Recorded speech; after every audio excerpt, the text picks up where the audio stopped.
Con esa pregunta vamos a recibir al queridísimo, al único, al inigualable Horacio Robelli. Horacio, ¿cómo andás? Valentín Cueto y Carlitos Martín. Te saludamos con este tangazo que en esta edición está interpretado por el polaco Goyeneche. Y que genera, viste, toda una situación de Yuyo Verde, uno lo relaciona con el problema que estamos teniendo con la falta de dólares, ¿no es cierto, Horacio?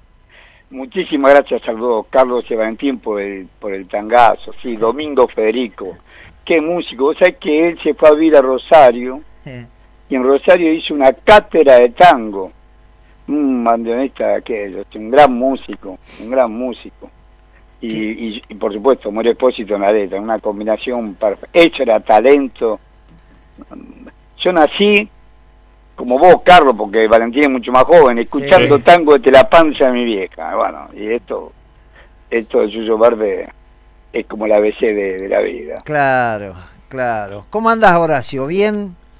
Mira, más entre el país y la presión, mal, pero bueno, estamos, como podemos. Sí, vos tenés razón, el Yuyo Verde demuestra algo que sabíamos. El campo lo advirtió Gustavo Idígora, que es el titular de Ciara, la Cámara de Industria Aceitera de la República Argentina, y del CHEC, que no iban a exportar, que iban a exportar lo mínimo para cubrir los costos, pero que no cuenten con la colaboración de ellos, porque según ellos el dólar está atrasado, y aparte quieren de vuelta insistir con que le saquen las retenciones.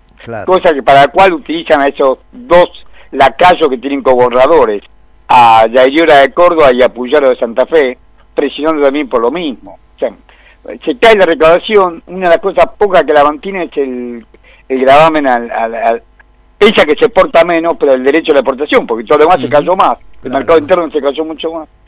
Lo concreto es que hasta los primeros 6 meses del año 2024, según Ciara y SEC, la Cámara de Industria Aceitera de República Argentina y el Centro de Exportadores de Cereales, exportaron 11 mil millones de dólares. Con eso es la mitad de lo que fue en el primer semestre del 2022.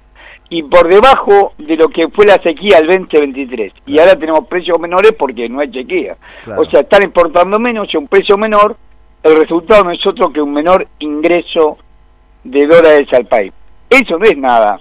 Recordemos que el 9 de julio tenemos el primer vencimiento de capital de los bonistas que Martín Guzmán había negociado el 31 de agosto del 2020.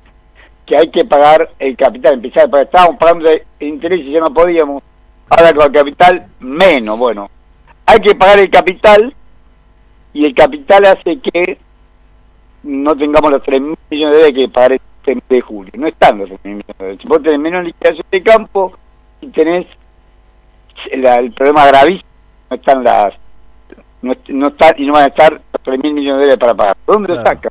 Por eso que se reacciona. Está bien, el blue es importante porque tiene un indicador interno, sino que el que crece mucho son el dólar contado con liqui y el dólar MEC, que son los dólares de fuga. El dólar contado con liqui, que la compra una acción, un título acá y venderlo, por ejemplo, en el mercado de Nueva York, ese creció más, porque no solamente está por encima del blue, no muy por encima, cerró ayer a 1.213 pesos, según dicen. Sí, centavos de diferencia. Y el dólar MEC igual a 1.413 pesos, y los dos están muy por debajo del blue. O sea que superan al blue, y esto es lo más llamativo. Claro. Horacio, vos sabés que venimos escuchando a economistas, por ejemplo Moreno, que él habla de la zona núcleo y está hablando del tema de las retenciones, de un bono a 25 años. Se generan discusiones por ahí con Tetaz en relación a cómo es el tema de las retenciones, que no tiene que haber retenciones, que sí. Tengo entendido que, por ejemplo, en Europa no hay retenciones, pero el costo de la tierra a nivel impositivo es altísimo, y acá no. Las dos cosas son ciertas. Por un lado, es cierto, Europa no tiene la fertilidad que tenemos nosotros, ni los rindes que tenemos nosotros. Sí. Entre otras cosas por la calidad del suelo. Claro.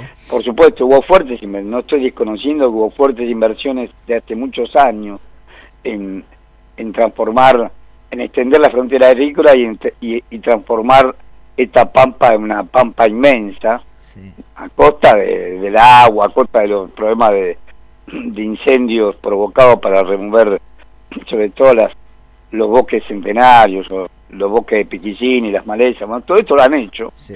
Yo no discuto que ahora tenemos mayor hectáreas cultivables, etcétera, etcétera. Pero lo que decís vos es cierto, en la provincia de Buenos Aires es ridículo lo que paga en impuesto inmobiliario, en menos del 0,5% del PBI, y es 3 puntos del total de la recaudación, 3 puntos del impuesto inmobiliario rural de la provincia de Buenos Aires. Realmente da vergüenza, no ajena, nos da vergüenza a nosotros que no se le cobre impuesto directo. Claro, en Europa tiene una menor parcialidad, pero pagan todos derechos de impuesto a la tierra. Y es peor, en bienes personales no incluyen la producción agrícola. O sea que vos sos dueño de hectáreas y hectáreas y hectáreas, no pagás impuesto a los bienes personales. O sea, no pagás en la provincia, que es lo que corresponde el impuesto directo, el impuesto inmobiliario rural, y tampoco pagás en la nación el impuesto a los bienes personales. Te agrego ahí, Horacio, también, que ¿lo perdimos, Horacio, me pareció a mí? ¿Está ahí, Horacio? No, estoy yo. Ahí está. Estoy, sí. Horacio, no, te agrego ahí justamente que también por Europa pasó David Ricardo.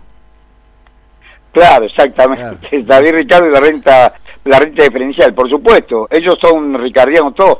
Acá los únicos que somos conservadores es en Argentina. Con la tierra se ha hecho muy poco. Gilberti intentó cobrar un impuesto a la renta potencial, estamos hablando del año 1973, y no prosperó. Y Irigoyen fue el primero que trató de cobrar impuesto a las ganancias a los emprendimientos agropecuarios, a las estancias.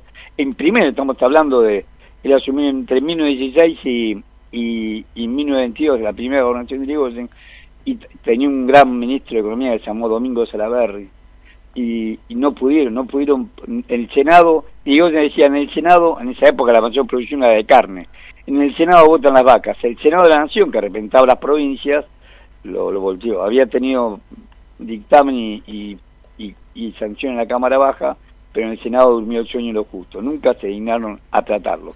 Domingo Salaverry fue el primero que trató de cobrar ese impuesto a la propiedad y no pudo. Ahora, Horacio, después de lo que... a ver, te hago un pequeño comentario a ver de lo que estoy viendo yo. Yo estoy viendo una situación entre... digamos, un conflicto entre capitales, así como los capitales extractivistas en cuanto a minerales, tierras raras, etcétera, y los capitales extractivistas o exportadores de materia prima, ¿no? De materia prima agropecuaria. Hay un conflicto ahí. Yo lo que estoy viendo es que después de lo que es la sanción del RIGI, el gobierno está imposibilitado, y me imagino que desde la sociedad rural van a poner el grito en el cielo, de bajar retenciones, de tocar siquiera la retención, porque si no, ¿de dónde vamos a sacar dólares? Hecho por un lado, sí, tal cual, lo que está viendo es concreto. Y aparte, te repito, lo único que se mantuvo, los derechos de exportación, pese a que estamos exportando menos, los derechos de exportación crecieron en el primer semestre de 2024 por encima de la inflación, 278,7%, por encima de lo otro que crece es el impuesto a país, o sea, lo que más, todo lo que está ligado al mercado interno, por ejemplo, el IVA se cayó, impuesto al cheque, lo que más se cae son los aportes previsionales. Vos sabés que en crisis lo que deja de pagar, primero, vos te quedás con la plata, sí. le retenés al trabajador, pero se lo queda a la empresa. Claro. Lo que más cayeron son los aportes personales y las contribuciones patronales. Todo lo que sea seguridad social se cayó. Todo lo ligado al mercado interno se cayó. ¿Qué es lo único que la recaudación en general se cae? Pero ¿qué es lo único que la mantiene a flote? El impuesto país, que creció 1.353,4%. Son 3,6 billones de pesos que se recaudó, 3,6 billones es en pesos, pero se recaudó 3,6 billones de pesos, unos 3.600 millones de dólares de impuesto país. Y después en impuesto a los derechos de exportación, 2,7 billones de pesos, 2.700 millones de dólares. O sea, los impuestos que más crecieron por encima de la inflación. En el caso de impuesto país idealmente, porque no existía, lo extendieron, acordate que extendieron el 17,5% a toda compra de dólares. Esto es lo que mantiene el sistema. Si no, la recaudación se les cae. Ellos tienen que volver a hacer un ajuste porque ellos ajustan el gasto público, pero más se les cae la recaudación. Igualmente, esto que estamos contando, que es tal cual lo que estás diciendo vos, Valentín, tal cual lo que estás diciendo vos, no podés prescindir de cobrar los derechos de exportación y el impuesto país. O sea que el cepo cambiario no lo va a levantar nunca porque dependen del impuesto país, que es el cepo cambiario, claro, y dependen de los derechos de exportación. Pero lo que más lo perjudica al gobierno, en realidad el gobierno, lo que más lo perjudica a nosotros es lo que aumentaron la deuda externa. Ujú. Este gobierno, en 5 meses, aumentó la deuda en 65.000 millones de dólares. Este gobierno, el gobierno de Milei, no puedo tomar diciembre porque asumió el 10 de diciembre, pero tomando, realmente es una cosa que uno no puede creer, el grado de silencio cómplice de los medios y del gobierno anterior. ¿Por qué? Porque esos 65.000 millones de dólares que aumentó la deuda, 65.001 millones exactamente, lo dice el boletín de la Secretaría de Finanzas de la Nación. Tenemos la mayor deuda pública de toda nuestra historia, 435.674 millones de dólares, más del 95% del PBI, más del 95% del PBI la deuda. Recordemos que Estados Unidos tiene una deuda que supera el 100% de su PBI, tiene que pedir una enmienda por la guerra de recesión. Claro. Ellos tienen el presupuesto, no como nosotros, año calendario, sino comienza el 1 de marzo hasta el último día hábil de febrero del año siguiente. Todos los meses de febrero tienen que pedirle al Congreso de la Nación, el Poder Ejecutivo. Trump lo hizo, Biden también lo hicieron, todos lo hicieron pidiendo la autorización para que la deuda supere el 100% del PBI. Nosotros damos camino a hecho en el mayor y cobarde silencio.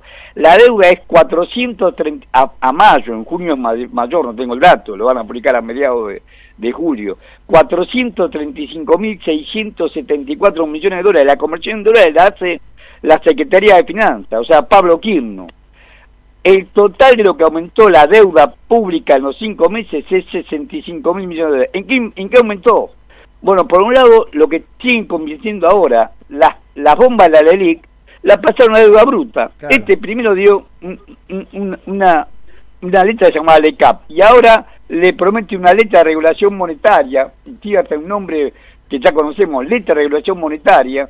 Todavía no sabemos cómo regir, etcétera, pero lo comunicó el viernes pasado estos dos socios de Ancar Latinoamérica, que son Caputo y Santiago Bausili, Luis Caputo y Santiago Bausili, la letra de regulación monetaria para absorber los otros 18.000 millones de dólares que quedan, 18 millones de pesos, Claro. con lo cual toda la bomba de la ley que fue ganancia a los bancos, el banco Credicop, el 80, vos lo escuchás a Carlos Heller, parece Lenin en octubre del 17, y es un banquero que se enriqueció parásito y rentista, como todos los banqueros Claro. se enriquecieron a costa del Estado, sin correr ningún riesgo.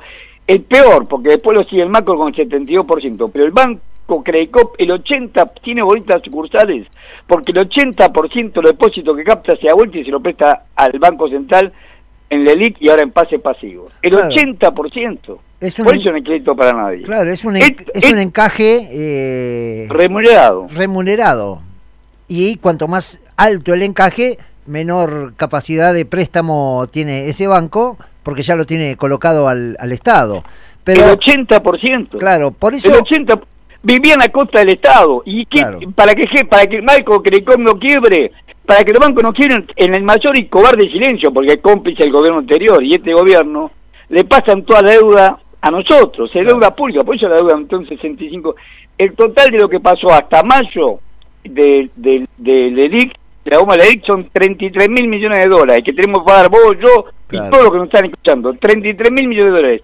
Ha hecho sumar de los 25.000 millones de dólares del déficit fiscal que dejó el gobierno anterior. Claro. 5,13% del PBI, 25.000 millones de dólares de déficit. Y los intereses que vengó esa deuda, porque le pagan fuertes intereses, son bonos ajustables por inflación, 7.000 millones de dólares. Los 33.000 de la LELIC, los 25 del déficit fiscal, todo el gobierno anterior, y los 7.000 millones de dólares que pagó este gobierno, forman los 65.001 millones de dólares que aumentó nuestra deuda pública. Horacio. O sea que, discúlpame. Sí, metele, No, metele. o sea que el tema de estos bonos es una forma de emisión también, porque la emisión no es solo el billete físico. Bueno, es emisión futura. Claro. Sí, en realidad ellos le llaman bajo la línea, pero sí, no es emisión, esto es lo cínico de ellos. Dicen, vamos a tener, claro, van a tener emisión cero porque el Banco Central no le va a pagar más los encajes remunerados a los bancos, pero los bancos nos traen la deuda a nosotros. Claro. Deuda interna, negocio de los bancos, ganaron fortuna sin hacer nada, solamente por tener bonitas sucursales, por tener la patente de corso de ser banco, y nos traen 60, hasta mayo va a aumentar, y en marzo va a aumentar porque comunicaron que los 18 billones de pesos, o sea, 18.000 millones de dólares de encaje remunerados que todavía están, lo van a pasar en estas letras de regresión monetaria al Tesoro de la Nación. Son letras del Tesoro de la Nación. Lo pagamos nosotros, los intereses los pagamos nosotros y la deuda se sigue acumulando. Ahora yo te hago las mismas dos preguntas que te hago todas las semanas, o por lo menos cada 15 días te las hago seguro. Una es, ¿para quién es competitivo este tipo de cambio? Y dos, con el nivel de deuda que hay y la escasez de dólares que tiene en este momento el Banco Central, ¿cuánto aguanta el gobierno sin devaluar? Bueno, las dos preguntas son varias. Una, este gobierno no devalúa porque Caputo tiene compromisos con los que trajeron dólares de afuera, porque todos estos títulos lo compraron, alguien lo compró. Claro. ¿Quién compra? El Estado emite esa deuda, pero si no te lo compra nadie, vale 15, alguien te lo compró. Trajeron dólares para comprarlo. Eso fue el ingreso de dólares que tuvieron. El ingreso fuerte de dólares que tuvieron, y que también dilapidaron, fue por la compra de estos títulos, trajeron dólares. Él les aseguró que iban a ganar plata, y si vos tenés... Él tiene que mantener el tipo de cambio por debajo, el crecimiento que es de 2 o 3%, esta tablita de Martínez Dios que vuelve a reeditar, sí, es por lo mismo que Martínez Dios, para asegurarle a los capitales extranjeros que vinieron que se van a poder ir y van a ganar plata porque la inflación va a estar, los títulos generalmente están ajustados por inflación, la inflación va a ser mayor que el tipo de cambio. Este es el acuerdo que tiene Caputo y Bausili con los grandes. Estamos hablando de BlackRock, de Vanguard, de Fidelity, de Pinco, son los clientes de él. Ellos tienen una consultora llamada Care Latinoamérica en Manhattan, en Estados Unidos, y los clientes son otro tipo. Es Pinco, Fidelity, ¿qué le va a decir a ellos? ¿Va a perder su cliente? Este utiliza al Estado argentino para su propio negocio. Le dijo, bueno, traigan dólares, yo les hago ganar plata y de paso yo con esos dólares puedo pagar la luz y puedo salir del atolladero en que me dejó el gobierno anterior. Que es verdad, el gobierno anterior lo dejó ahogado, sin $1 y al borde del default. Bueno, estos agrandan la deuda eterna, 65.000 millones de dólares. Segundo, ¿cuánto aguanta? Las reservas siguen siendo negativas, pese a todo el ingreso de dólares, sigue siendo negativa. China le perdona la vida, no entiendo por qué los chinos, después del maltrato que recibió este gobierno, le perdona la vida y la refinancian. Tienen 5.000 y ahora años. Hay que ver, sí. Y ahora hay que ver si ingresan algún dólar de algún otro lado. Claro. Ellos esperaban que el RIGI entrara, bueno, pero va a tardar en madurar. Claro. Hay un destiempo, hay un desfase entre este enclave extractivista que hicieron para que ingresen dólares y la necesidad que tiene el dólar para pagar. Ya te digo, este mes tiene que pagar 3.000 millones de dólares porque comienza el vencimiento del capital con los bonistas y no los tiene. Alguien se los tiene que prestar. Claro. Horacio, es prácticamente impagable lo que estamos hablando, pero vamos a un hecho concreto, ¿no es cierto? El tema de las retenciones.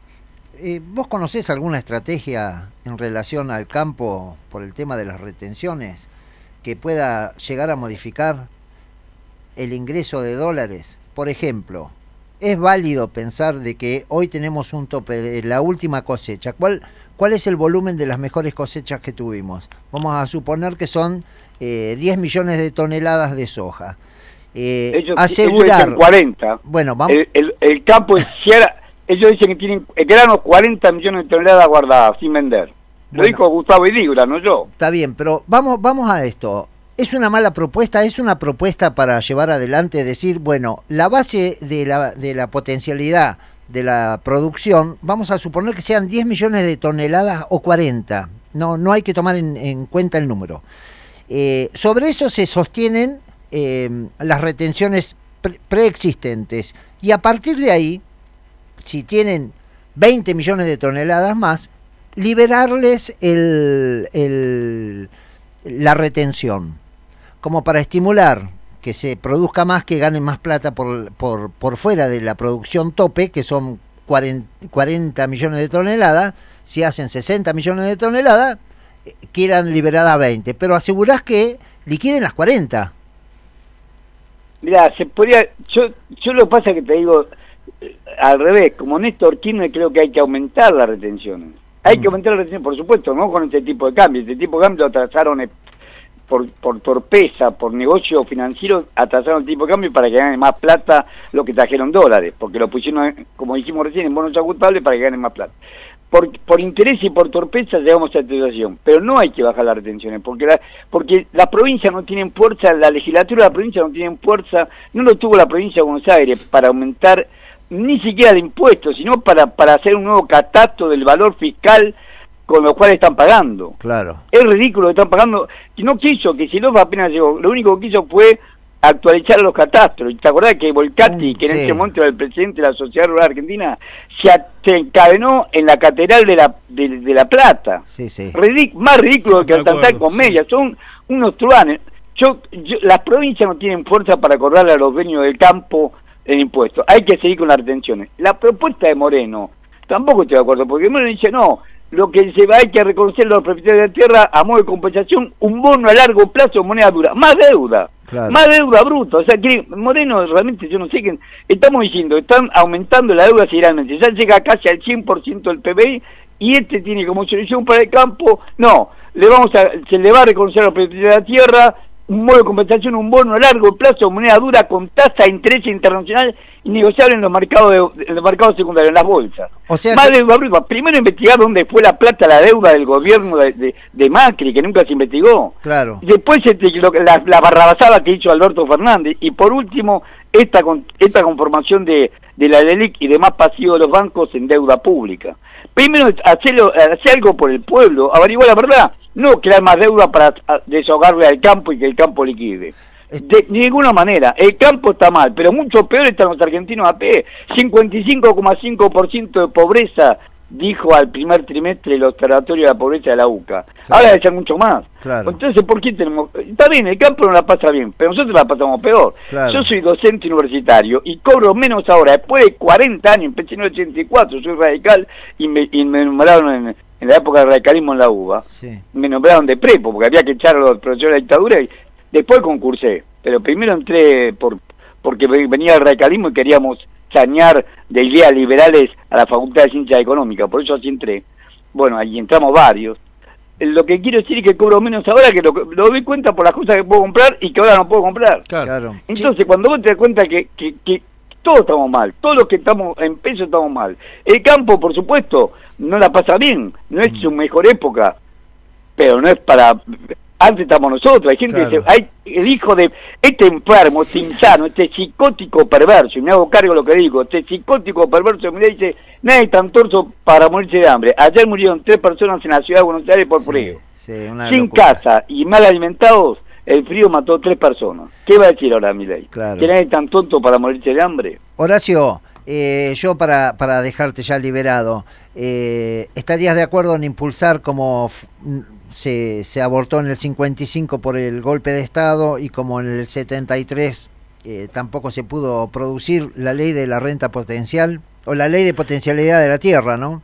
Bueno, pasa que ahora, en esa época ellos se llaman campo, todavía hay, vos vas a Mar del Plata, te das cuenta que todavía hay campo, pero en otra parte ya no sería tan efectivo porque la idea de la renta potencial de la tierra era cobrar por la tierra sin mejoras. Acá yo voy a Tucumán, bueno, ahora hace rato que no voy, pero voy a Tucumán y lo que eran monte de piquillines, hoy es todo soja, ¿no? Claro. Ahora no, ahora hay que cobrar por el valor de la tierra, cobrar un impuesto proporcional. Tienen que pagar, a mí me cobran el IVA, yo voy a comprarla y dice que, mira, es un humilde profesor universitario, gana 2 pesos. No, pago el IVA, pago impuesto al combustible, bueno, que paguen ellos. ¿Por qué le voy a ahorrar la plata a ellos? Que paguen y contribuyan al erario público. Es el principio de la Constitución Nacional. Los impuestos tienen que ser de acuerdo al ingreso de cada uno. Es el principio de la Constitución Nacional. Y esto no pagan la misma cantidad de impuestos. Yo no tengo capacidad de ahorro. O sea que el IVA me lleva IVA solamente me lleva la quinta parte de mi ingreso. No tengo capacidad de ahorro. Es más, llevo a fin de mes porque hago algunos malabarismos, como hacemos la gran mayoría de los argentinos. Claro. Estos tienen propiedades, si no le vas a cobrar impuestos, cobremos el impuesto y que se dejen de llorar, que peor está el pueblo argentino. Para la semana que viene podemos hablar de los puertos, de Vicentín, de las exportadoras y del mercado internacional, cómo se está manejando. Por supuesto, de toda la facturación en negro, Eso. toda la facturación que tienen. Encima ellos pagan retención de lo que declaran y lo que exportan sin que nosotros sepamos Claro. cuánto exportan en negro. Claro. Horacio, nos volvemos a encontrar la semana que viene, el martes que viene, ¿te parece? Y seguimos tirando de todo en términos económicos, justamente. ¿Sabés? Te voy a decir una cosa. Es la primera vez que escucho que alguien responda a la cuestión de Moreno del bono. Claro. Nunca nadie responde sobre eso. Me llamó Porque la atención. no le dan importancia, no le dan importancia. Realmente es un despropósito. ¿Cómo le vas a reconocerle deuda? Más deuda. Nosotros lo que nos sobra es deuda. Lo que tenemos que hacer es que esa deuda no se la lleven los vivos de siempre. El caso de Carlos Heller, el presidente del Credicop, ¿por qué? Que para que el Credicop no quiebre y quebramos nosotros. Claro. La pagamos la deuda nosotros, la pago yo. Claro, claro. Bueno, ahí él se acogió a la ley de entidades financieras, ¿no? Seguro, toda la reforma financiera del 77 está en su plenitud. Esta cuenta que van a ver, la cuenta de regulación monetaria, lo que está haciendo Caputo, hasta el ingenio que le ponen letra de regulación monetaria, es la cuenta de regulación monetaria de Martínez Dios, la misma cuenta. Es la misma. Es así. Horacio, te mandamos un gran abrazo, nos volvemos a encontrar el martes que viene. Muchísimas gracias. No, gracias a vos, che. Hablamos con Horacio Robelli, con su columna de economía. Siempre me encanta Horacio, porque Horacio dispara para todos lados, ¿viste? Una cosa es increíble. Y aparte lo que sabe el hombre, Lo que sabe. Hay muchos que tendría que escuchar esta columna, Carlos Martín. Sí. ¿O no? Sí.